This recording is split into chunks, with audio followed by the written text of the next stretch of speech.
64 যাওয়া প্রবাসী ভাইদেরকে জানাই আমি সেলুট মন থেকে।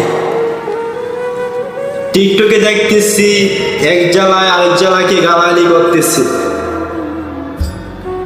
64 জেলায় কিন্তু বাংলাদেশে, একটা জেলায় কিন্তু বাইরের নাই। আর আমরা যারা প্রবাসে আছি, বাবা মার জন্য কিন্তু আমরা প্রবাসী হয়েছি। তো সে বাবা মাকে একজনে দেখি একজনে বাবা মাকে গালি দেয়, আরেকজনে দেখি আরেকজনে বাবা মাকে গালি দেয়। এক ছেলে ভাই বলতে বাবা মাকে কখনো গালি হয় না। বাবা মা অনেক কষ্ট করে জন্ম দিচ্ছে, আমাদেরকে অনেক কষ্ট করে মানুষ করছে। আপনারাই উঠা পাবেন আমরা প্রবাসী, এখানে জ্বালা নিয়ে কোনো গর্ব কোনো কিছু নাই। আমরা একটাই গর্ব করতে পারি, আমরা বাংলাদেশের মানুষ।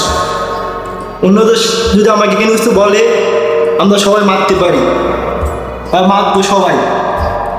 এখানে আমরা বাংলাদেশের মানুষ, আমরা জ্বালা নিয়ে কখনো গর্ব করবো না। আমরা 64 জেলার মানুষকে আমরা ভালোবাসি। 64 জেলার মানুষকে জানাই আমি সেলুট।